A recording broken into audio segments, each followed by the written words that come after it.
Yes. नमस्कार. नमस्कार, मी रजनी साबदे. येथे उपस्थित असलेल्या सर्व ज्योतिर्विदांचे महिला ज्योतिर्विद पुणे तर्फे सर्वांचे स्वागत आहे. अधिक मासानिमित्त आयोजित करीत असलेल्या 33 व्याख्यानाचे आजचे पुष्प माननीय डॉक्टर मोरेश्वर मराठे. हॅलो, मोरेश्वर मराठे सादर करीत आहेत. त्यांनी अनेक विषयांवर अभ्यास केलेला आहेच. त्यांचा आजचा विषय आहे जमाखोलम प्रश्न. हा एकदम नवीन विषय आपल्यासाठी, पण त्यांनी त्याच्या प्रभुत्व त्यांनी मिळवलेलं आहे. त्यांचा मी थोडक्यात तुम्हाला परिचय करून देते. जमाखोलम प्रश्न ही दाक्षिणात्य भारतीय परंपरेतील एक प्राचीन प्रश्न ज्योतिष्य पद्धती आहे. या पद्धतीची अचूकता, प्रश्न विचारण्याची गंभीरता आणि त्यावेळची परिस्थिती, निरीक्षण शक्ती आणि ज्योतिष्य अभ्यासकांचा अनुभव यावर अवलंबून असते. या पद्धतीमध्ये अंतर्गत ग्रह, बाह्य गृहातील 7 ग्रह, सर्प, कविपू उदयम, अरुडम इत्यादी विषयांवर विचार करून प्रश्नाचे विश्लेषण केले जाते. हरवलेली वस्तू, विवाह, प्रवास, आर्थिक अडचणी, मनातील संभ्रम किंवा घडणाऱ्या घटनांविषयी मार्गदर्शन मिळवण्याची पद्धत प्रभावी मानली जाते. हे शास्त्र विशेषतः नाडी ज्योतिष परंपरेतील अभ्यासक उपयोगात आणतात. बाबा हे नाहीये.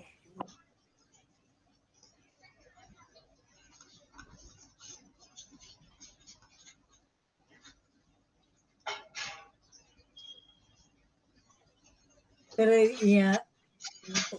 हे नंबरच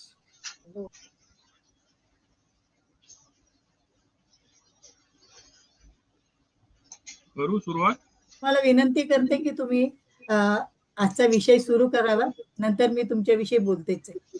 हो, नमस्कार, मी मोरेश्वर मराठे. आज मला महिला ज्योतिर्विद संस्थेतर्फे मला आजच्या अधिक मासाच्या व्याख्यानमालेमध्ये संधी दिल्याबद्दल त्यांचे मी मनपूर्वक धन्यवाद देतो व उपस्थित सर्व ज्योतिर्विद, ज्योतिष प्रेमी यांना वंदन करून, तसेच माझे माता व पिता यांना वंदन करतो व आजचे व्याख्यान मी चालू करतो. जमाकोल प्रश्नम.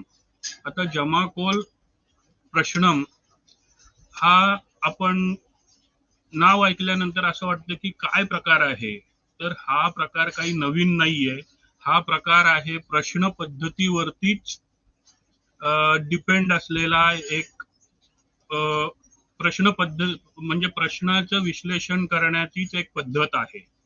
या पद्धतीनुसार आपल्याला वेगवेगळ्या प्रश्नांची उत्तरं आपल्याला मिळवता येतात. जातकांनी प्रश्न विचारल्यानंतर आपल्याला फक्त प्रश्नकुंडली मांडल्यानंतर, म्हणजे जमाखोल पद्धतीची प्रश्नकुंडली मांडल्यानंतर आपल्याला त्याच्या संदर्भानुसार त्याच्यामध्ये जे जे काही ग्रहस्थिती आहे त्या ग्रहस्थितीचा अंदाज घेऊन आपल्याला त्या प्रश्नाचं उत्तर देता येतं. आपल्याला आपण नेहमी म्हणतो की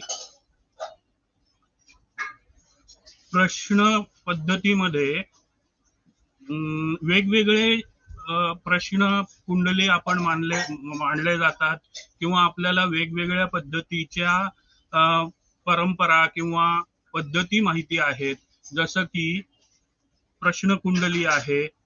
एकच मिनिट.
प्रश्नकुंडलीमध्ये आपल्याला प्रश्न जेव्हा आपण सोडवतो वेळेला वेगवेगळे प्रश्न पद्धती आहेत. जसं क्षण प्रश्न पद्धती, अंक प्रश्न पद्धती, अक्षर प्रश्न पद्धती, स्वप्न प्रश्न पद्धती, निमित्त म्हणजे शकुन प्रश्न पद्धती, केरळीयन प्रश्न पद्धती, त्याला देव प्रश्न असंही म्हणतात, नाडी प्रश्न पद्धती, ताज्जिक होरारी प्रश्न पद्धती, केपी प्रश्न पद्धती ही बहुतेक सगळ्यांना माहिती आहे.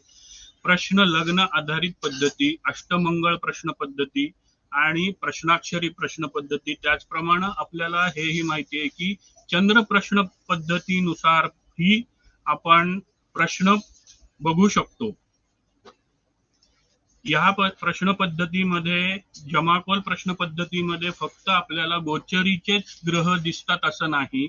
जमाकोल प्रश्न पद्धतीनुसार आपल्याला त्याच्या कर्मानुसार, म्हणजे आपल्याला लग्न कुंडलीमध्ये आपल्याला असं वाटतं की एखादी घटना यावेळेस घडून येईल, परंतु जमाकोल प्रश्न पद्धतीमध्ये आपल्याला असं स्पष्टपणे दिसून येतं की त्याला बाहेरून म्हणजे बाकीच्या ग्रहांचा सपोर्ट आहे किंवा नाहीये हे सुद्धा आपल्याला क्लिअर कट दिसून येतं.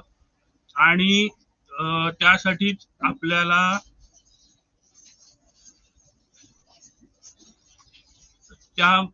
त्यामध्ये आपल्याला क्लिअर कट दिसून आल्यामुळे आपल्याला त्याला सपोर्ट कुठले कुठले आहेत, बाहेरचे सपोर्ट म्हणजे त्याच्या आजूबाजूचं वातावरण त्याला सपोर्टिव्ह आहे किंवा नाही, किंवा त्याच्यामध्ये अडथळे येणारे असे बाकीचे कोणी व्यक्ती आहेत का. कारण फक्त एखाद्याला प्रश्न पडतो म्हणजे मला घर घ्यायचंय, तर फक्त माझ्या एकट्यावरती अवलंबून नसतं, त्याला घर मिळेल का नाही, तशी त्याची परिस्थिती आहे किंवा नाही, तसे त्याला नातेवाईक मित्र सपोर्ट करतील का नाही, ह्याचं सुद्धा उत्तर आपल्याला ह्याच्यामधून मिळू शकतं या प्रश्न पद्धती, जमाकोल प्रश्न पद्धतीमुळे. यामध्ये असं आहे की गोचरीचे ग्रह म्हणजे आतील ग्रह आणि बाहेरील सपोर्ट, आपल्याला बाकीच्यांचा सपोर्ट, थर्ड पर्सनचा सपोर्ट मिळणार आहे का नाही, किंवा बाहेरील काही बाधक काही येणार आहे का, कोणी आपल्याला त्रास देणार आहे का किंवा विरोध करणार आहे का, यासाठी बाह्य ग्रह सुद्धा आहेत. त्याला आपण जमाग्रह असं म्हणतो. आणि ह्या ग्रह ह्यांच्यामुळे या पद्धतीला जमाकोल प्रश्न पद्धती असं म्हटलेलं आहे. तर ही प्रामुख्यानं साऊथ म्हणजे दक्षिण भारतामध्ये फार प्रचलित आहे. म्हणजे आपण एखाद्या ज्योतिषाकडे गेलो दक्षिण भारतामध्ये, तर तो आपली जन्मकुंडली मांडण्याच्या ऐवजी जमाकोल प्रश्न पद्धतीनंच आपल्याला सगळ्या प्रश्नांची उत्तरं देतो.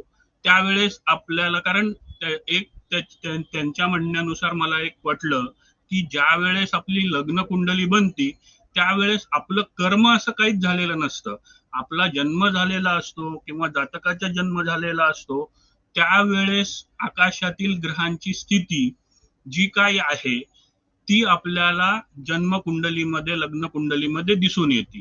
त्याच्यानंतर आपण हळूहळू मोठे होतो, आपण आपले कर्म करतो. मग ती काही कर्म कळत नकळतपणे चांगली वाईट सुद्धा असू शकतात आणि त्या कर्मांचा आपल्यावरती परिणाम सुद्धा दिसायला लागतो, किंवा ते परिणाम आपल्याला फक्त प्रश्न कुंडली किंवा लग्न कुंडलीवरून समजत नाहीत. म्हणजे एखाद्या लग्न कुंडली किंवा प्रश्न कुंडलीमध्ये एखादा माणूस समजा एखाद्या निवडणुकीला उभं राहणार आहे, तर त्याच्यामध्ये दिसतंय आपल्याला की ह्याला सपोर्ट आहे, चांगला आहे, परंतु बाह्य ग्रह हे आपल्याला दर्शवतात की खरोखरच ज्या वेळेस तो उभं राहणार आहे आणि त्याला सपोर्ट मिळणार आहे किंवा नाही मिळणार आहे, आणि त्यातून त्याला फल किती प्राप्त होणार आहे, म्हणजे तो नक्की निवडून येणार आहे किंवा नाही निवडून येणार आहे, त्याला विरोध अचानक काही प्रॉब्लेम होणार आहे, विरोधक अचानक उठाव करणार आहेत, ह्या सगळ्याची आपल्याला एक सूचना किंवा संकेत मिळतात या प्रश्न पद्धतीनुसार.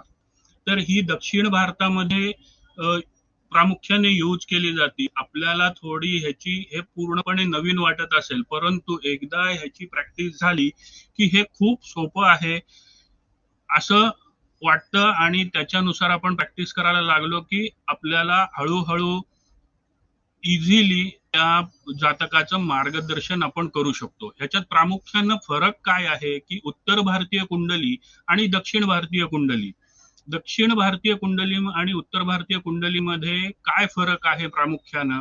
ग्रह, त्याचे कारकत्व किंवा त्याचे होणारे योग वगैरे सगळं सगळं सारखं आहे, फक्त मांडण्याची पद्धत ही वेगळी आहे.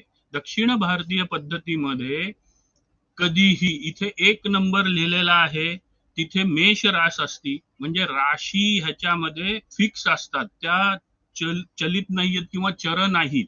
आणि आपल्या उत्तर भारतीय कुंडलीमध्ये, डायमंड आकाराच्या कुंडलीमध्ये भाव स्थिर आहेत आणि राशी ह्या चर आहेत, म्हणजे लग्न आपलं नेहमी बदलतं. इथे राशी ह्या स्थिर आहेत, लग्न ह्याच्यामध्ये वेगवेगळं येतं, पण ते लग्न हे जे आहे, ह्या 2 रेषा ज्या दाखवलेल्या आहेत, या 2 रेषा त्या नमूद करतात की ह्या 2 रेषा ज्या भावामध्ये आहेत किंवा ज्या स्थानामध्ये आहेत, तो राशीचा नंबर जो आहे ते त्याचं लग्न. म्हणजे आपल्या उत्तर भारतीय मध्ये 5 नंबर आपण प्रथम स्थानात लिहिलेला आहे, म्हणजे सिंह लग्न आहे. तर इथे दक्षिण भारतीय कुंडलीमध्ये सिंह लग्न जर दाखवायचं असेल तर 5व्या भावामध्ये किंवा 5व्या घरामध्ये 2 तिरप्या रेषा कोपऱ्यामध्ये मारल्या की ते लग्न झालं, लग्न स्थान आहे हे समजलं जातं. ह्याच्यामध्ये राशी ज्या आहेत त्या घड्याळाच्या दिशेप्रमाणे फिरतात. आपल्याकडे राशी ज्या आहेत त्या अँटी क्लॉकवाईज घड्याळाच्या विरुद्ध दिशेने फिरतात. त्याचप्रमाणे ग्रह देखील हे घड्याळाच्या प्रमाणेच फिरतात दक्षिण भारतीय कुंडलीमध्ये. तर आता ह्या दक्षिण भारतीय कुंडलीची साधारणतः ढोबळमानानं आपण कुंडली मांडण्याची पद्धत आपण बघितली.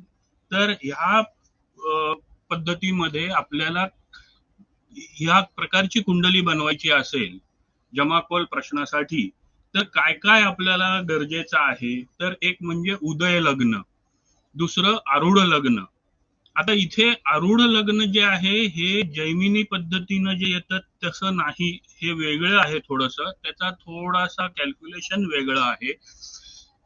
उदय लग्नाचं पण कॅल्क्युलेशन आहे, गणिती पद्धत आहे. कविपू काढण्याची पण एक पद्धत आहे. हा कविपू जो आहे तो कट्टर विरोधक असतो जमाकोल मधला, हा अप्रदक्षिणा मार्गानं चालत असतो. जमाकोल वेळ, आता ही जमाकोल वेळ म्हणजे काय? ज्या वेळेस दैवज्ञ किंवा ज्योतिषी हा प्रश्न सोडवायला घेतो किंवा बसतो, त्यावेळेस आपल्याला ती वेळ घ्यायची असते.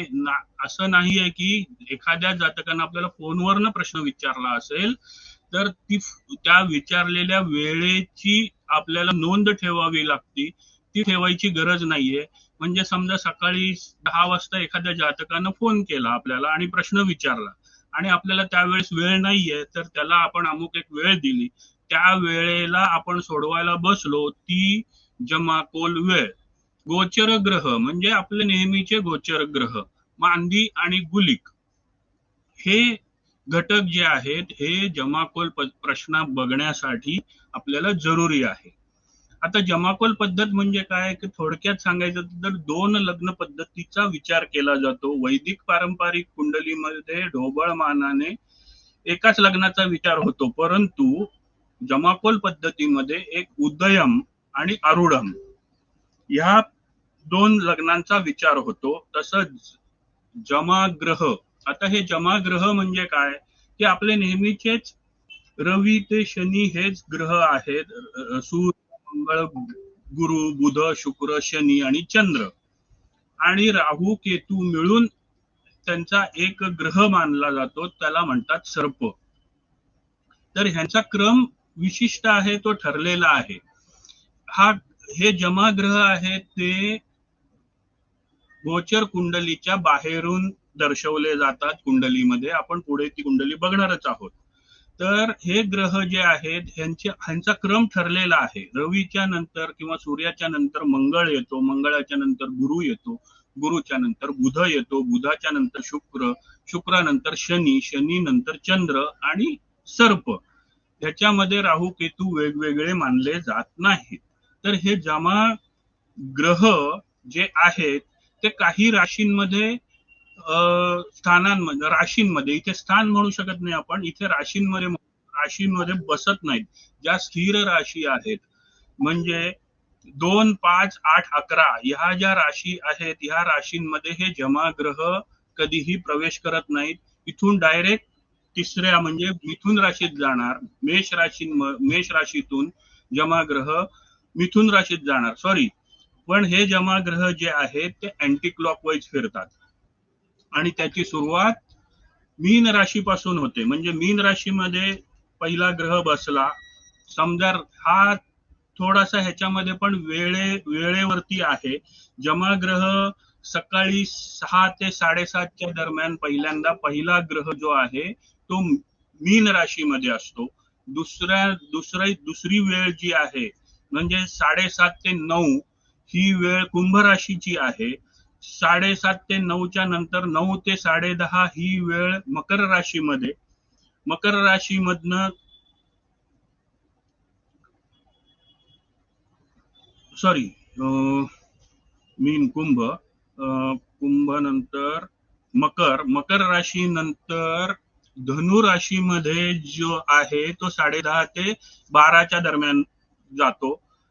वृश्चिक राशीमध्ये नाही. नंतर 12 ते 1:30च्या दरम्यान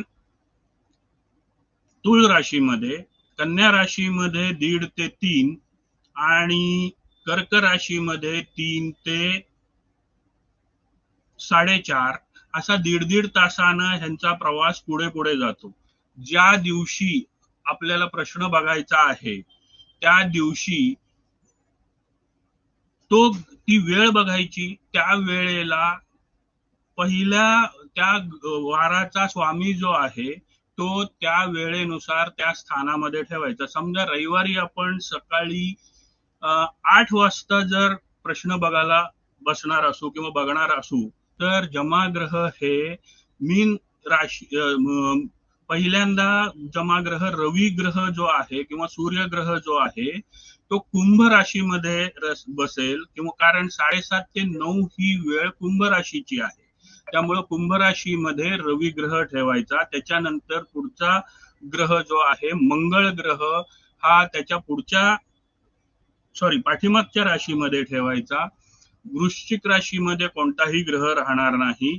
बुध ग्रह हा तुळ राशीमध्ये, गुरु ग्रह हा कन्या राशीमध्ये, सिंह राशीमध्ये परत कुठलाही ग्रह नाही.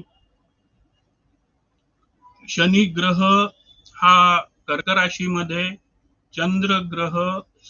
शुक्र ग्रह हा कर्क राशीमध्ये, मिथुन राशीमध्ये शनी, मेष राशीमध्ये चंद्र नाही सर्प येणार तिथे, आपलं काहीतरी चुकलं परत मेष राशीमध्ये चंद्र आणि 12व्या राशीमध्ये म्हणजे मीन राशीमध्ये सर्प येणार.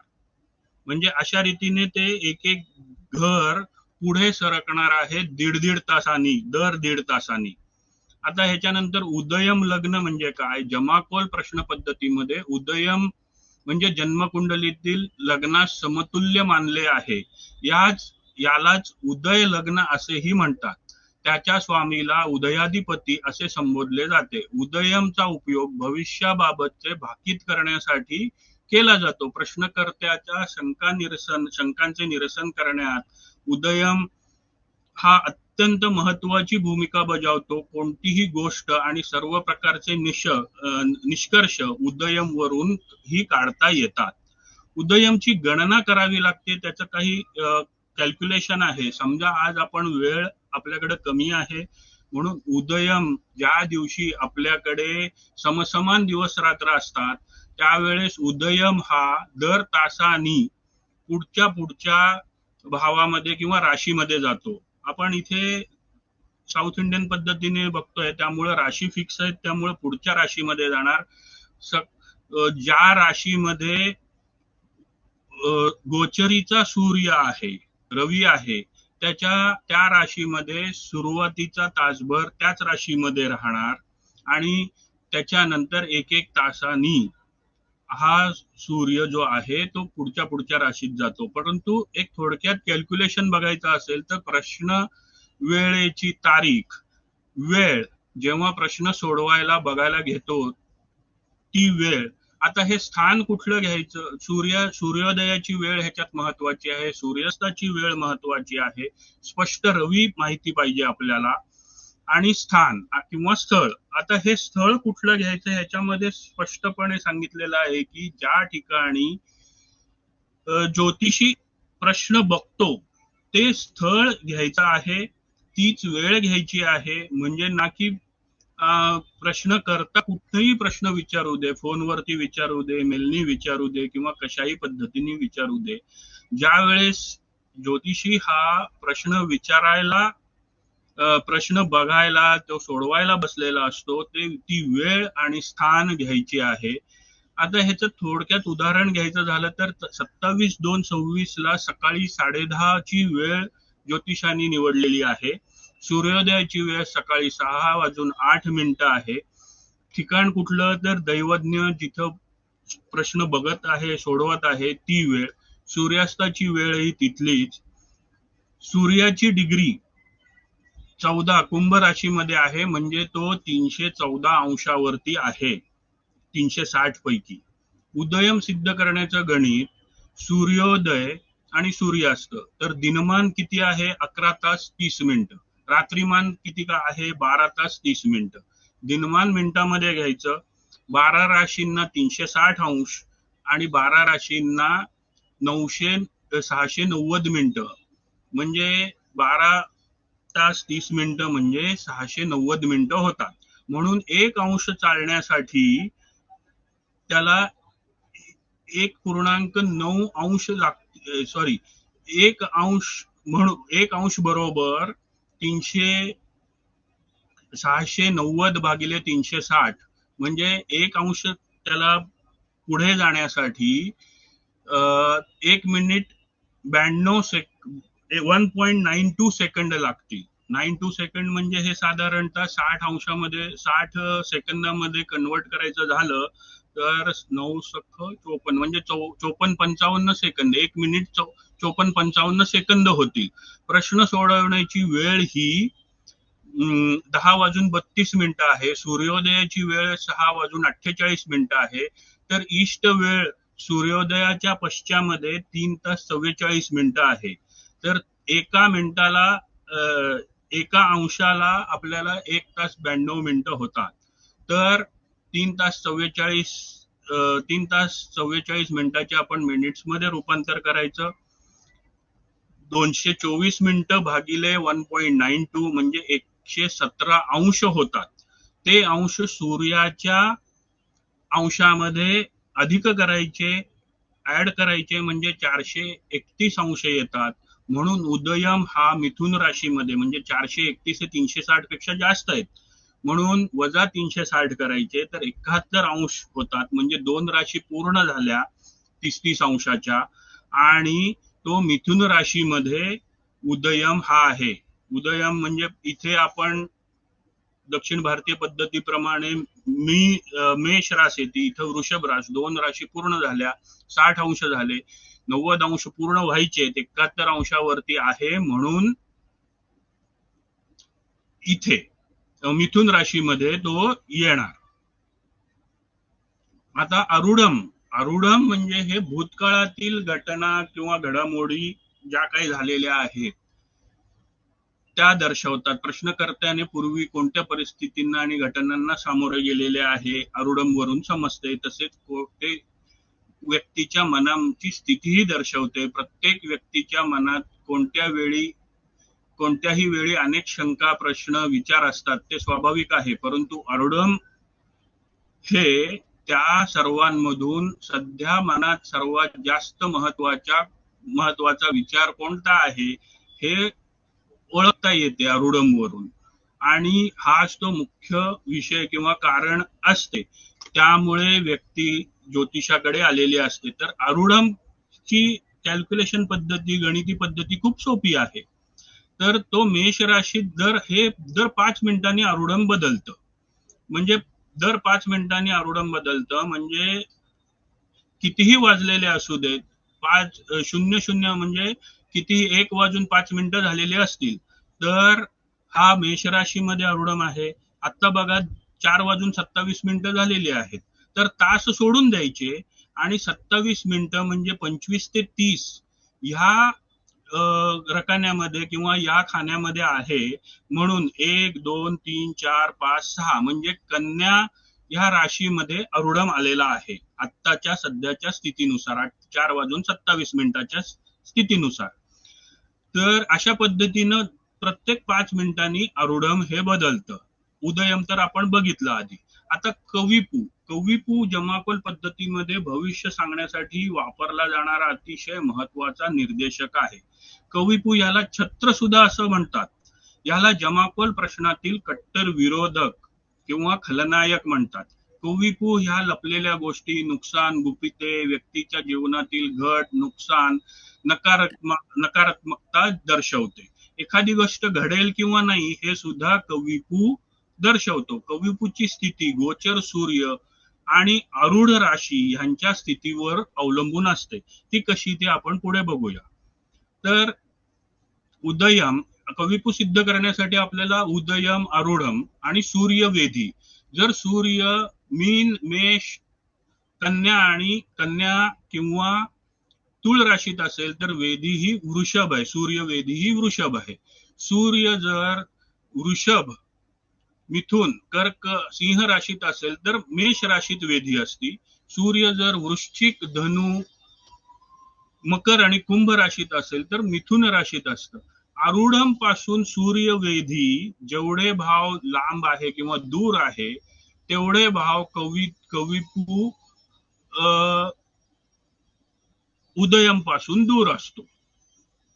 परंतु हा कविपू जो आहे हा अँटी क्लॉकवाईज जातो, कधीही क्लॉकवाईज जात नाही. त्याच्यानंतर आपल्याला मांदी.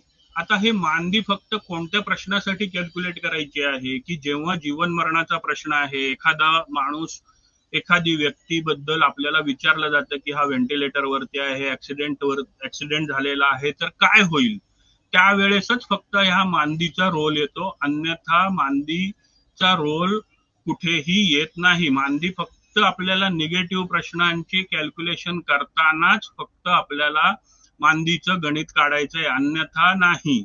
आणि आपल्याला अजून एक पद्धत लक्षात ठेवायची आहे की मांदी जेव्हा आपण कॅल्क्युलेट करतो, प्रश्न जेव्हा जातक करत असतो तेवढ्या प्रश्नांच्या रिलेटेडच आपल्याला उत्तर द्यायचं आहे. बाकीची अवांतर प्रश्नांची उत्तरं आपल्याला द्यायची नाहीत. जसं की काही वेळेस काय होतं, आपल्याला बाकी पण काही आढळून येतं, त्यावेळेस आपल्याला त्या प्रश्नाचं उत्तर द्यायचं नाहीये. जसं की लग्नाचा प्रश्न असेल तर लग्न होईल का नाही होईल, कधी होईल, एवढ्याच प्रश्नांची उत्तरं द्यायची आहेत. पुढे जाऊन तुला बायको त्रास देईल किंवा घरी त्रास होईल हे जर विचारलेलं नसताना त्याला प्रश्नाचं उत्तर द्यायचं नाही. कारण ज्या वेळेला समोर जो प्रश्न आलेला आहे, शक्यतो मी नॉर्मली काय करतो की प्रश्न हा लेखी स्वरूपातच त्याच्याकडनं विचारला जातो. कारण तो एक विचारतो, आपण एक समजतो आणि त्याप्रमाणे आपण उत्तर द्यायला जातो. त्यावेळेस आपलं उत्तर कदाचित चुकलं जातं. त्यामुळे शक्यतो प्रश्न, आता तर बहुतेक जण मला किंवा कुणालाही प्रश्न हे व्हॉट्सअप वरतीच विचारले जातात, त्यामुळे टायपिंग करूनच येतात. जर समोरासमोर आलेला असेल तर एक त्याला वही पेन देतो आणि प्रश्न तुझा काय आहे हा लेखी मला सांग, म्हणजे त्याप्रमाणे त्या प्रश्नाचं उत्तर देतो. बाकी अवांतर उत्तर आपण द्यायचा नाही. ह्याच्यामध्ये काही झटपट पद्धत पण आहे. उदयम लग्न नीच ग्रह असेल, जर 2, 3, 4 मध्ये उदयम पासून 2, 3, 4 मध्ये जर ग्रह नसतील तरच ह्याच्याप्रमाणे उत्तर द्यायची आहेत. की उदयम लग्नात नीच ग्रह आहे तर निगेटिव्ह उत्तर आहे. अधोमुख सूर्याच्या स्थानापासून 1, 4, 7, 10 म्हणजे सूर्याच्या केंद्रामध्ये जर उदयम असेल तर अधोमुख, ऊर्ध्वमुख म्हणजे सूर्याच्या 12व्या स्थानापासून, म्हणजे सूर्य ज्या स्थानात आहे त्याच्या व्ययाच्या केंद्रामध्ये जर उदयम असेल. त्रयंगमुख म्हणजे सूर्याच्या द्वितीय स्थानाच्या केंद्रामध्ये जर उदयम असेल तर काय उत्तर येतात त्याच्यासाठी, तेव्हा फक्त 2, 3, 4 साठीच फक्त ग्रह नसतील तरच ह्याप्रमाणे बघायचं आहे. उदयम आणि आरुढम कोणत्या राशीत शुभ आहेत हे बघायचं. उदयम सिंह ते मकर या राशींमध्ये असेल तर शुभ आहे. आरुढम कुंभ ते कर्क मध्ये असेल तर शुभ आहे, परंतु त्यावेळेस उदयम मध्ये कोणतेही ग्रह नकोत. जर उदयम लग्न उदयम अधोमुख स्थितीत असेल तर नकारात्मक किंवा अपयश मिळते. उदयम जर ऊर्ध्वमुख राशीत असेल तर सकारात्मक यश मिळते. उदयम लग्न जर त्रयंगमुख राशीत असेल तर अपयशानंतर यश मिळते. म्हणजे त्याला 2-3 वेळा प्रयत्न करायला लागतो आणि त्याच्यानंतर मग मात्र यश मिळतं. पण ह्याला कंडिशन आहे की उदयम जे येईल त्याच्यामध्ये कोणतेही ग्रह नकोत. त्याच्यानंतर शीर्षोदयम, पृष्ठोदयम, उभयोदयम म्हणजे शीर्षोदयी राशी, पृष्ठोदयी राशी आणि उभयोदयी राशी. म्हणजे उदयम जर शीर्षोदयी राशीत असेल म्हणजे 5, 6, 7, 8, 3 आणि 11 या राशींमध्ये असेल तर यश आहे, होकारात्मक आहे. पृष्ठोदयी राशीत असेल तर पृष्ठोदयी राशी कुठल्या 1, 2, 4, 9 आणि 10 हे अपयश आणि हे उत्तर जे आहे ते नकारात्मक आहे. उभयोदयी राशी जी आहे ती फक्त मीन रास आहे. ह्या राशीमध्ये अपयशानंतर यश आहे.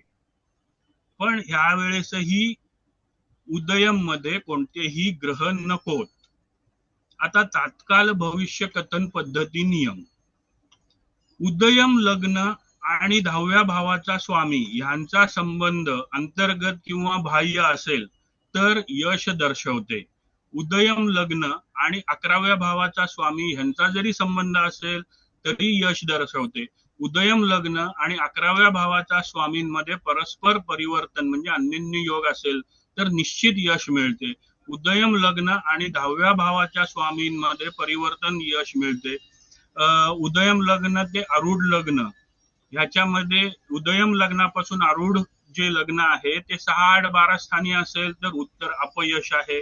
उदयमचा स्वामी नीच राशीत असेल म्हणजे नीच झालेला असेल तर अपयश आहे.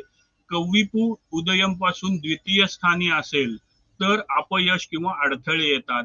कव्विपू 11व्या स्थानी असेल तरी सुद्धा अपयश किंवा विलंब दर्शवतो. उदयम आणि आरूढम यांचा संबंधाचा प्रश्न. उदयम पासून आरूढमचा भाव काय आहे त्याप्रमाणेही उत्तर देता येतात.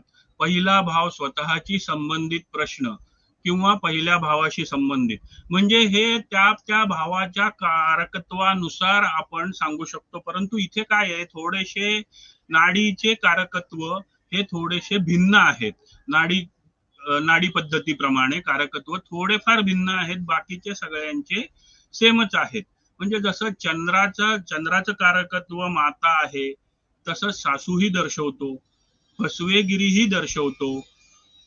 ह्याप्रमाणे काही कारकत्व सोडली तर ती आपल्या पारंपरिक नुसारच कारकत्व आहेत. दुसरा भाव उत्पन्न आहे, कुटुंब आहे, डोळ्यांचे आजार आहेत, विवाहाशी संबंधित विचार आहे. तिसरा भाव दूरसंचार, सासरे, भाऊ, ठिकाण बदल, धावपळ आणि लेखन आहे तिसऱ्या भावामध्ये. चौथ्या भावामध्ये घर, आई, चोरीची वस्तू ठेवलेले ठिकाण, व्यवसायाशी संबंधित वाहने, पाण्याशी संबंधित विचार. पाचवा भाव मुले, प्रेम, रोमांस, मन, भाग्य, कुलदैवत, उपासना, नियोजन, राजकारण, संगीत, मंत्रजप, संशोधन, शिक्षण, शेअर बाजार. उदयम पासून आरूढम भाव कितवा ह्याचा संबंध काय आहे तर 6 भावांचा असेल. उदयम पासून आरूढम हा 6व्या भावात असेल तर कर्ज, आजार, शत्रू, न्यायालयीन प्रकरणे, विवाहात विलंब, अन्नाचा उद्योग म्हणजे हॉटेल व्यवसाय वगैरे, नोकर, कामगार. 7व्या भावामध्ये विवाह, भागीदार, व्यवसाय, विरोधक, पत्नी, दुसरे अपत्य. 8वा भाव आयुष्य, अपमान, लज्जा, उंचीवरून पडणे, शस्त्रक्रिया, जास्त व्याज भरणे, निश्चित अपयश, नुकसान, देवकृपेचा अभाव, विमा, भविष्य निर्वाह निधी, पीएफ, वसियत पत्र, मृत्यू पत्र. 9वा भाव वडील, परदेश, उच्च शिक्षण, देवावर श्रद्धा, गुरु, शिक्षक, दुसरा विवाह, गुरुकडून दीक्षा. 10वा भाव नोकरी, व्यवसाय, कर्तव्य, उच्च पद, कर्म करण्यासाठी म्हणजे धार्मिक विधींसाठी होणारा खर्च, पत्नीची आई. उदयम पासून आरूढ 11व्या भावात असेल तर नफा, व्यवसायातील लाभ, सर्व प्रकारचे सुख, इच्छा पूर्ण होईल की नाही होईल यांचे संकेत देखील मिळतात. खर्चिक वृत्ती, नुकसान, प्रत्यक्ष हातात न येणारा नफा, वैद्यकीय खर्च, गुप्त योजना, फरार होणे, संन्यास वृत्ती, संन्यासी होण्याची प्रवृत्ती. आता ह्याच्यामधले काही हिरक नियम आहेत, उत्तम नियम आहेत. जर उदयम लग्नाकडे येणारा ग्रह पुढे गेलेले, ओलांडून गेलेले ग्रह, उदयमला ओलांडून गेलेले ग्रह, उदयम पासून कविपूची स्थिती, कविपू सोबत असलेले ग्रह, उच्च ग्रह, नीच ग्रह, अंतर्गत ग्रह आणि बाह्य ग्रह. ह्याच्यासाठी आपल्याला थोडस पहिल्यांदा कुंडली कशी दिसती हे आपण बघूया.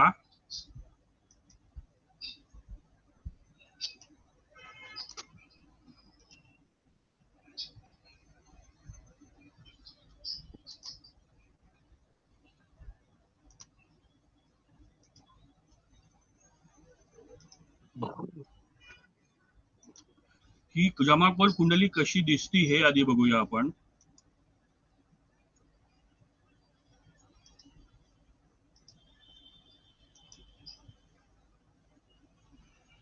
ही अशा प्रकारची कुंडली दिसती.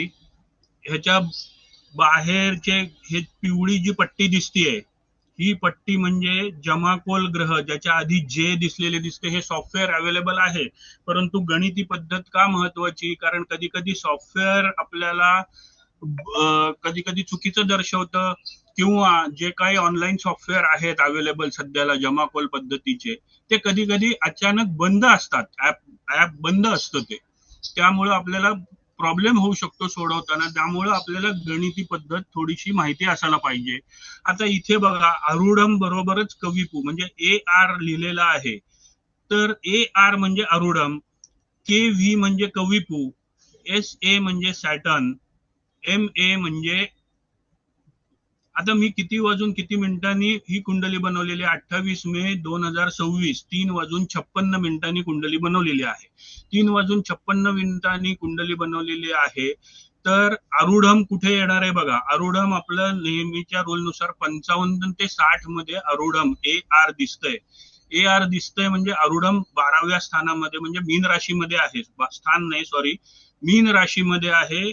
55 ते 60 मध्ये जेव्हा आपली घड्याळातली मिनिटं असतात, तास सोडून द्यायचे, मिनिटं असतात, त्यावेळेस आरूढम हे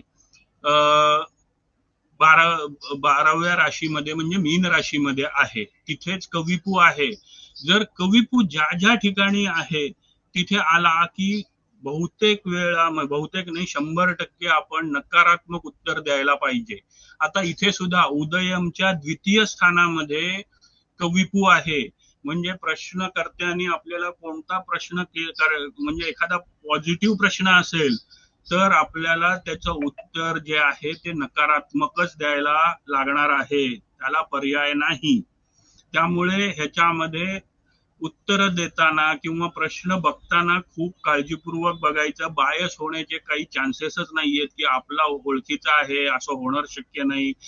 इथे जे हे नियम कविपूचं जे नियम आहेत, कविपूच्या रिलेटेड म्हणजे एखाद्याने व्यवसायाशी रिलेटेड, नोकरीशी रिलेटेड प्रश्न विचारलेला आहे की मी इंटरव्ह्यू देऊन आलोय, नोकरी लागेल का, इथे डोळे झाकून नाही उत्तर द्यायला लागणार आणि दिलेलं उत्तर आपल्याला पुढे जाऊन तो सुद्धा सांगणार की नाही झालं माझं सिलेक्शन वगैरे, अशा प्रकारचे अनुभव नक्की येतात. आता या उदयम कडे येणारा ग्रह इथे बघा, जे म्हणजे जमाकोल, व्हीई म्हणजे व्हीनस म्हणजे आपला शुक्र ग्रह आहे. शुक्र ग्रह हा आरुढम कडे येत आहे. इथे थोडस आपल्याला म्हणजे ग्रह हे पॉझिटिव्ह, म्हणजे राहू हा क्रूर ग्रह आहे, सूर्य ग्रह क्रूर आहे, मंगळ ग्रह क्रूर आहे, हे आपल्याला थोडस विसरायला लागणार आहे. परंतु हे जे ग्रह आरुढमकडे जे येत आहेत, त्या आरुढमकडे आलेले ग्रह जे पुढे घटना घडणार आहे हे दाखवतात. आणि हे जे ग्रह आरुढमकडून ओलांडून गेलेले आहेत पुढे, इथे भले कधीही आरुढम आता कुठल्या कुंभ राशीत आहे, कुंभ राशीत कधीही जमा ग्रह दिसणार नाहीत, बसले जाणार नाहीत, परंतु त्यांना ओलांडून गेलेले आहेत. त्यामुळे इथे जो ग्रह दिसतो आहे हा सॅटर्न आहे. म्हणजे ह्याला ऑलरेडी नोकरी मिळालेली आहे आणि दुसरी नोकरी शोधत आहे, आणि त्याच्यामध्ये बढती मिळेल का, पगारवाढ मिळेल का. तर अशा प्रकारचं उत्तर जर इथे कविपू नसला असता, आरुढमच्या पुढच्या भावामध्ये कविपू नसला असता, तर नक्की त्याला पगारवाढ मिळणार, त्याला पैसे भरपूर मिळणार, प्रगती होणार, आर्थिक उन्नती होणार. परंतु आता सध्याला आरुढमच्या पुढच्या भावामध्ये कविपू आहे आणि शुक्राबरोबरही कवी, म्हणजे बाह्य ग्रह जे आहेत, हे बाह्य ग्रह पिवळ्या पट्टीमध्ये, पिवळ्या रंगामध्ये जे दिसत आहेत ते बाह्य ग्रह आहेत. आता कविपू शुक्राबरोबर आहे म्हणजे त्याला विरोध कोण करणार आहे, तर सांगायलाच नको की एखादी स्त्री व्यक्तीकडून त्याला त्रास होण्याचा संभव आहे पगारवाढीसाठी. म्हणजे त्याचे बॉस जे आहे किंवा सिनियर जे कोणी आहे डिसिजन घेणारे, ती स्त्री व्यक्ती असू शकते. त्यामुळे ते नाराज असतील किंवा त्यांच्या विरोधामुळे ह्याची पगारवाढ थांबलेली असणार आहे. तर अशा वेळेस अजून एक महत्वाचं सांगण्यासारखं म्हणजे, एकदा आपण जमाकोल पद्धतीनं प्रश्न बघितला आणि पुन्हा ते बघायचं असेल,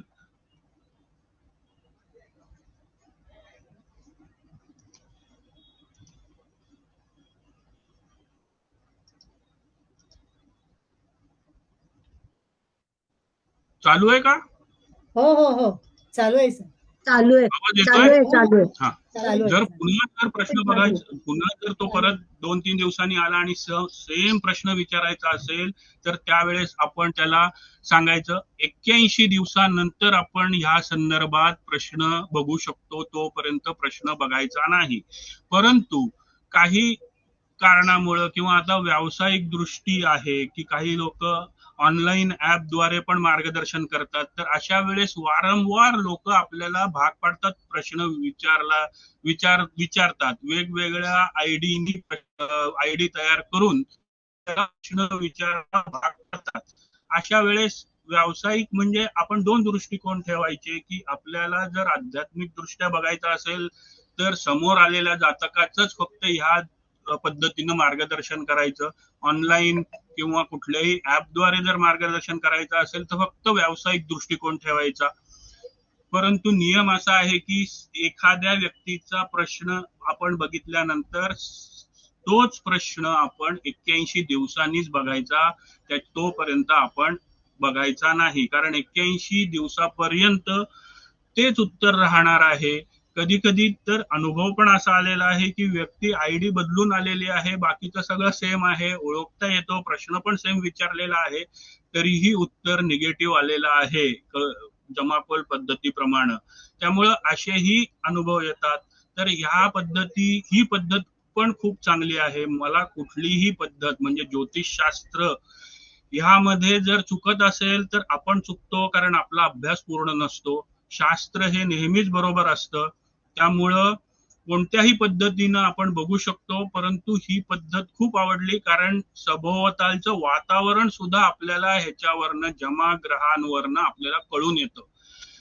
आपल्याला बाकीच्या प्रश्न पद्धती म्हणजे मला टीका नाही करायची, परंतु बाकीच्या प्रश्न पद्धतीमध्ये खूप स्किल लागतं, खूप अभ्यास लागतो तरच, आणि स्वतःचा अनुभव साधना सुद्धा लागते. ह्याही आपल्याला पद्धतीमध्ये साधना ही महत्वाचीच. कोणत्याही ज्योतिषशास्त्राच्या अभ्यास करताना किंवा मार्गदर्शन करताना साधना ही महत्वाची, परंतु त्या मानानं आपल्याला इझिली सर्व प्रकारची सहाय्यता किंवा संकेत आपल्याला या पद्धतीप्रमाणे मिळतात. आज हे फक्त तुम्हाला फक्त म्हणजे समजलं नसेल, कारण एकतर कुंडली दक्षिण भारतीय आहे, त्याच्यामध्ये वेगवेगळे संकल्पना किंवा घटक सुद्धा वेगवेगळे आहेत. ते थोडेसे अगदी एवढ्या शॉर्ट टाइम मधनं समजावून सांगताना तुम्हाला माझा देखील गोंधळ उडालेला असेल, नाही असं नाही, आणि तुम्हीही सगळेजण खूप शांतपणे जरी ऐकत असला तरी पहिल्यांदाच ऐकत असल्यामुळं काही संकल्पना पूर्णपणे नवीन आहेत. त्या संकल्पना समजून घेण्यासाठी काही वेळ लागेल. तरी तुम्ही मला एक चान्स दिला. नवीन पद्धत, ही पद्धत तशी जुनी आहे, नवीन नाही म्हणता येणार. आपल्याला ही पद्धत खूप नवीन आहे, त्यामुळे मी माझ्याकडनं छोटासा प्रयत्न केला समजावून सांगण्याचा, आणि तुम्ही सर्वांनी शांतपणे ऐकून घेतलं त्याबद्दल धन्यवाद. आणि पुन्हा एकदा मला अधिक महिन्याच्या ह्या तुमच्या ज्ञान यज्ञामध्ये मला आहुती घालण्यासाठी मला तुम्ही आमंत्रण दिलं, त्याबद्दल खूप खूप धन्यवाद. धन्यवाद. Thank you madam. धन्यवाद. धन्यवाद सर. सविता मॅडम. खूपच छान. वेगळी पद्धत आहे, आम्हाला जरा थोडं जास्त लक्ष द्यावं लागणार आहे याच्यामध्ये. थोडस सुरुवातीला काय होतं, थोडस ते सुरुवात करतानाच आम्हाला विचार करायला भाग पडलं. विचार करून नंतर त्या स्टेप करेपर्यंत वेळ निघून गेली. हो, खरंच छान. आणि आपल्याला वेळेचं पण बंधन आहे ना सध्याला. सध्याला तर आहेच आहे, पण तुम्हाला प्रश्नकर्त्याला विचारताना किंवा ते कम्युनिकेशन करताना आहे ना, तर आपल्याला त्यांना वेळ व्यवस्थित द्यायला लागेल. हो, नाही आता कसं सुरुवातीला मला खूप वेळ लागायचा, परंतु ह्याच्यामध्ये काही क्विक म्हणजे झटपट उत्तरं देण्याच्या मेथड्स आहेत. जसं कविपू त्याच्या कारकत्वाच्या म्हणजे प्रश्नाच्या कारकत्वाच्या रिलेटेड जर कविपू असेल तर सरळ काम होणार नाही, किंवा त्या उत्तर जे आहे ते नकारात्मक सरळ देऊन टाकायचं आणि तिथे स्टॉप करायचं. म्हणजे आपल्याला बाकीचे तो कुठल्या नवमांशात आहे, कोणत्या उपनक्षत्रात आहे, वेगवेगळ्या पद्धती आहेत, ते खूप बघायला लागतं. ह्याच्यामध्ये काही बघायची गरज नाही. म्हणजे एखाद्याचा विवाह होणार का नाही, आणि शुक्राबरोबर आता जसा शुक्राबरोबर कविपू दिसला त्यावेळेस उत्तर आत्ता जरी नाही होणार, बरोबर आहे, किंवा हे लगेच उत्तर देता येतं, किंवा नोकरी लागेल का किंवा नाही, ह्याच्या पुढे जाऊन खूप मोठा अभ्यास आहे. हे शास्त्र जरी सोपं दिसत असलं तरी तुम्हाला वेळही काढता येतो. पण आता आपल्याला ग्रहांच्या रश्मी, राशींच्या रश्मी ह्यांचं पण एक गणित आहे. त्या गणितावरून त्याचा कालावधी सुद्धा काढता येतो. भले आता निगेटिव्ह उत्तर आलंय, पण ते समजवायला आपल्याला आणखीन 2 तास लागतील. त्या रश्मींचं कॅल्क्युलेशन करायचं, तो नीच राशीत आहे, उच्च राशीत आहे, ते कॅल्क्युलेशन करून त्याचा कालावधी काढायचा आहे. म्हणजे आता आपण खूप म्हणजे जसं की नुसत्या घड्याळ्यावरनं पण आपण सांगू शकतो. तास काटा म्हटलं तर उदयम, मिनिट काटा म्हटलं तर आरुढम. ह्यावरून तो कुठल्या 6, 8, 12 मध्ये जात असेल तर निगेटिव्ह उत्तर आहे. म्हणजे आपल्याला पत्रिका किंवा कुठलंही ऍप सुद्धा लागत नाही. म्हणजे अशा वेगवेगळ्या पद्धती आहेत, परंतु त्याचा सखोल अभ्यास केल्याशिवाय त्याच्या मार्गदर्शनाला जाऊ नये असा माझा तरी एक्सपिरियन्स आहे. बरोबर आहे. म्हणजे तुमचं म्हणणं प्रॅक्टिस मेक्स मॅन परफेक्ट, त्याशिवाय होणार नाही. आता नाही म्हटलं तरी ज्योतिषशास्त्र जे आहे ना, ते प्रॅक्टिसच शास्त्र आहे. आता मी सुरुवातीला 5-6 वर्ष झाले करतोय. पहिले 2-3 महिने मला दक्षिण भारतीय पद्धतीची कुंडली आणि उत्तर भारतीय पद्धतीची कुंडली, आपल्याला सगळ्यांनाच उत्तर भारतीय पद्धतीची कुंडलीची सवय आहे. दक्षिण भारतीय पद्धतीच्या कुंडलीमध्ये आता मला थोडी प्रॅक्टिस झाली आहे, नाही असं नाही, पण जे काही साऊथ इंडियन जे काही ज्यांच्याकडनं म्हणजे ते तर त्यांना तमिळच यायचं फक्त, मला हिंदी आणि इंग्लिशच यायचं, त्यांना बाकीचं काहीच यायचं नाही. मग आम्ही हातवाऱ्यांवरनं काही वेळेस शिकलेलो आहे, त्यांच्याकडनं समजून घेतलेलं आहे. कधी कधी तो मी इंग्लिश बोलतोय, तो वेगळंच तमिळ बोलतोय. थोडंफार मला तमिळ कळतं, म्हणजे तामिळनाडूमध्ये गेल्यानंतर मी काही उपाशी मरत नाही एवढ्या पुरतं तमिळ येतं मला. पण हे शास्त्र शिकण्या एवढं फ्लुएन्सी तमिळची नाहीये माझी. पण भरपूर वेळ लागला, पण मजा येते. उत्तर क्विक, म्हणजे अगदी कुठेही, म्हणजे ह्याला काही आपल्या कसं आहे की केपी मध्ये संध्याकाळनंतर प्रश्न बघायचा नाही असा एक रूल आहे. तसंच दिवसातनं एकदाच एकच कुंडली बघायची, प्रश्न एकच बघायचा असाही काहीतरी रूल आहे. म्हणजे मी केपी मध्ये एक्सपर्ट नाही, थोडंफार नॉलेज आहे अगदी, परंतु असे काही काही नियम आहेत. ह्याच्यामध्ये कसं, कुणी मला आता रस्त्यातनं जाताना विचारला प्रश्न तरी ह्याला काही लिमिट नाहीये ह्या प्रश्नाचं उत्तर द्यायला. आणि जमाखोल पद्धतीचं मी काय करतो, सकाळी पहिल्यांदा त्या त्या वेळेची 12 कुंडल्या बनवून खिशातच ठेवतो. सकाळी 10 ते रात्री 10च्या या 12 कुंडल्या खिशात ठेवतो आणि जातो. मग आता कंपनीत वगैरे कोणी काही प्रश्न विचारला की लगेच त्यावेळेची कुंडली बाहेर काढून त्यांना उत्तरं देऊन टाकतो. त्यामुळं हे फटाफट अगदी म्हणजे मुहूर्त किंवा बाकी काही बघायची गरज नाहीये. थोडं स्किल पाहिजे, स्किल नकोय असं नाहीये, कारकत्व परफेक्ट पाहिजे. त्याच्यामध्ये जसं म्हटलं तसं की नाडी ज्योतिषातली कारकत्व उपयोगाला आणायचे, पारंपरिक ज्योतिषातली कारकत्व काही सेम आहेत, नाही असं नाही, परंतु नाडी ज्योतिष मधली जी कारण ही विद्या पूर्णपणे तिकड म्हणजे साऊथ मधली आहे, दक्षिण भारतीय पद्धती आहे. आपण दोन शाखा एकत्र केल्या तर घोळ होण्याचे नक्की चान्सेस आहेत. म्हणजेच गोष्टीमध्ये हा सर एक मिनिट तुम्हाला रिक्वेस्ट करते, मी तुमचा जर परिचय मला परत पाठवाल का, जरा गोंधळ झालाय. नुसतं मोरेश्वर मराठे सुंदर परिचय आहे ना, तो मला वाचून दाखवायचा वाटतोय. प्लीज नामही काफी आहे. नाम काफी, नामचं मध्ये बरंच आहे त्यांचं, नावामध्ये सुद्धा बरंच आहे त्यांचं.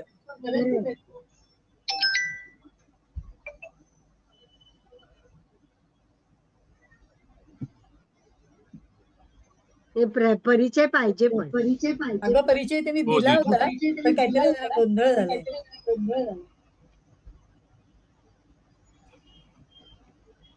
कसं आहे, आपण परिचय का देतो तर आपण कुठलीही गोष्ट अनोळखी व्यक्तीकडनं घेऊ नये असं आपलं काय म्हणतात, आपला संस्कार आहे किंवा आपली संस्कृती आहे की कोणतीही गोष्ट आपण अनोळखी व्यक्तीकडनं घेऊ नये. तर हे ज्ञान सुद्धा, कुठल्याही ज्ञान सुद्धा अनोळखी व्यक्तीकडनं घेऊ नये, म्हणून खरं तर परिचय सांगायचा असतो. पण तुम्ही तर सगळेजण ओळखता मला, म्हणजे अगदी वाखाणण्यासारखं. श्री मराठे मोरेश्वर चिंतामणी, श्री मराठे मोरेश्वर हे तांत्रिक कौशल्य, व्यावसायिक प्रावीण्य, शैक्षणिक उत्कर्ष आणि आध्यात्मिक साधनेचा सुंदर संगम असलेले एक बहुआयामी व्यक्तिमत्व आहे. ठाणे जिल्ह्यातील डोंबिवली येथे स्थायिक असलेले श्री मराठे मोरेश्वर चिंतामणी हे यंत्रशास्त्र, मेकॅनिकल इंजिनियर, ज्योतिष, वास्तुशास्त्र आणि अध्यात्म या विविध विषयांमध्ये ठसा उमटवणारे एक समर्पित अभ्यासक आहेत. शैक्षणिक प्रवास बघूया त्यांचा.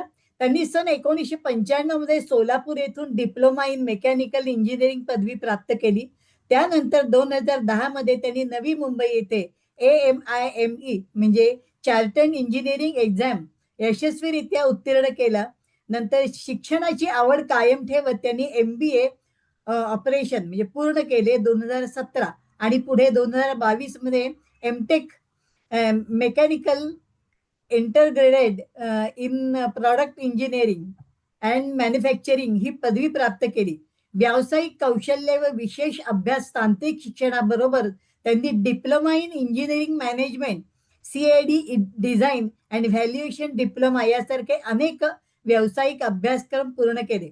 त्यांचा सॉलिड वर्क्स मधील सखोल अनुभव असून त्यांनी क्षेत्रातील 3 स्वतंत्र सर्टिफिकेशन परीक्षा, solid modelling, sheet metal part modelling उत्तीर्ण केल्या आहेत. ज्योतिष आणि आध्यात्मिक सेवा तांत्रिक क्षेत्रातील यशाबरोबर त्यांनी ज्योतिष शास्त्रात सखोल अभ्यास केला आहे. महाराष्ट्रातील नामांकित अशा महाराष्ट्र ज्योतिष परिषद संस्थेचे ज्योतिषशास्त्री परीक्षा पहिल्या प्रयत्नातच प्रथम श्रेणीत उत्तीर्ण. तसेच त्यांनी ज्योतिष्य प्रज्ञा विशारद, अलंकार, विद्यावाचस्पती, रत्नशास्त्र प्रमाणपत्र यासह विविध प्रमाणपत्र अभ्यासक्रम पूर्ण केले आहेत. KP ज्योतिष, प्रश्नकुंडली, भृगुनंदी नाडी अंकशास्त्र, डाउजिंग, मंत्रशास्त्र, मंत्रतंत्रशास्त्र, स्वप्न शकुनशास्त्र, मुहूर्त, तिथी प्रवेश पद्धती, भ्रूचक्र पद्धती, जमाखोल प्रश्न यासारखे अभ्यासक तसेच वेदांचा अभ्यास हा त्यांच्या जिज्ञासेचा भाग राहिलेला आहे. त्यांनी वास्तुशास्त्रातील डिप्लोमा ही कुलगुरू कालिदास विश्वविद्यापीठातून संपादन केला असून मोबाईलवर वाहन न्यूमरॉलॉजी, स्विच वर्ल्ड, रमलशास्त्र, टॅरो, जे पद्धती यासारख्या आधुनिक ज्योतिषीय शाखांचा ही त्यांचा अभ्यास झालेला आहे. सध्या डोंबिवली स्थित engineering job shop mechanical engineering सल्लागार असा स्वतःचा व्यवसाय, मेकॅनिकल इंजिनिअरिंग मधील 2 पुस्तके प्रकाशित तसेच ज्योतिषशास्त्रातील भृगुनंदी नाडी खंड 1 से लिहून प्रकाशित झाले. सध्या भृगुनाडी खंड 2 आणि BNN वास्तू या पुस्तकाचे देखील लवकरच प्रकाशित होणार आहेत. 10 वर्षापासून ज्योतिष्य मार्गदर्शक, वास्तू सल्लागार, फॅक्टरी ऑफिस मध्ये टेक्नो ॲस्ट्रो वास्तू सल्लागार म्हणून एक नवीन संकल्पनेतून मार्गदर्शन करतात. तसेच ॲस्ट्रोटॉक सारख्या ऑनलाईन ॲपद्वारे गेल्या वर्षभरात 6000 जातकांचा ज्योतिष मार्गदर्शन त्यांनी केलंय. विविध संस्थांच्या ऑनलाईन ऑफलाईन अधिवेशनात व्याख्याने, ई ज्योतिष मासिक मध्ये लेख प्रकाशित, मान्यताप्राप्त सदस्यत्व व पुरस्कार. त्यांना चार्टर्ड इंजिनियर व मूल्यांकन तज्ज्ञ म्हणून भारत सरकार मान्य संस्थांकडून मान्यता मिळालेली आहे. ते विविध नामवंत राष्ट्रीय संस्था व व्यासपीठांचे सदस्य आहेत. म्हणजे कुठले कुठले त्यांनी दिलेत? Institute of engineer, institute of valuation, society of professional engineering, quality circle forum of India, Indian institute of technology, काय Arabic trust and many of professional organisation. तसेच पुरस्कार बघा त्यांना कुठले मिळाले. त्यांना सर्वाधिक डिप्लोमा प्राप्त झाल्याबद्दल वर्ल्ड्स ग्रेटेस्ट रेकॉर्ड कडून सन्मानित करण्यात आले आहे. तसेच त्यांना पुढील मानसन्मान प्राप्त झाले आहेत. VHRPC कडून मानद डॉक्टरेट पदवी, कोलंबिया पॅसिफिक व्हर्च्युअल युनिव्हर्सिटी कडून मानद डीलेट पदवी, लिडिफाय India leadership award, Chhatrapati Shivaji Maharaj गौरव पुरस्कार, मनुष्यबळ विकास लोकसेवा अकादमीतर्फे राज्यस्तरीय गुणीजन गौरव पुरस्कार, श्री ज्योतिष संशोधन केंद्र जळगाव यांच्याकडनं युवा ज्योतिषी पुरस्कार 2024. तसेच इलेक्ट्रेटिव्ह इंटरनॅशनल पब्लिशर्स या आंतरराष्ट्रीय प्रकाशन संस्थेच्या स्थापनीय मंडळाचे सदस्य आहेत. ते त्यांच्या शैक्षणिक व सामाजिक योगदानाची पावती यामुळे मिळते. ज्योतिष वास्तु विश्व संशोधन केंद्र पुणे यांच्याकडून साहित्य साधन पुरस्कार. आपल्या सामाजिक उत्तरदायित्वाचा भाग म्हणून 50हून अधिक वेळा रक्तदान त्यांनी केले आहे. इयत्ता 10वी ते 12वीतील 1000 पेक्षा जास्त अधिक गरजू विद्यार्थ्यांना ज्योतिषांच्या माध्यमातून मोफत करिअर मार्गदर्शन केले आहेत. आणि याशिवाय नवजात बालिकांसाठी विनामूल्य जन्मकुंडली करून समाजसेवेचेही ते कार्य त्यांचे चालू आहेत. असा मोठा त्यांचा परिचय आहे. हा वाचून दाखवल्याशिवाय मला चैन पडत नव्हतं सर. खूप छान तुम्ही व्यक्तिमत्व तुमचं आहे आणि असं तुमचं ते वृद्धिंगत व्हावं ही तुमची सेवा, ही परमेश्वराजवळ प्रार्थना आहे. धन्यवाद सर. आमच्याकडे आल्याबद्दल महिला ज्योतिर्विद आपले पूर्ण आभारी आहे. धन्यवाद. धन्यवाद. धन्यवाद. ओके, भेटूच परत.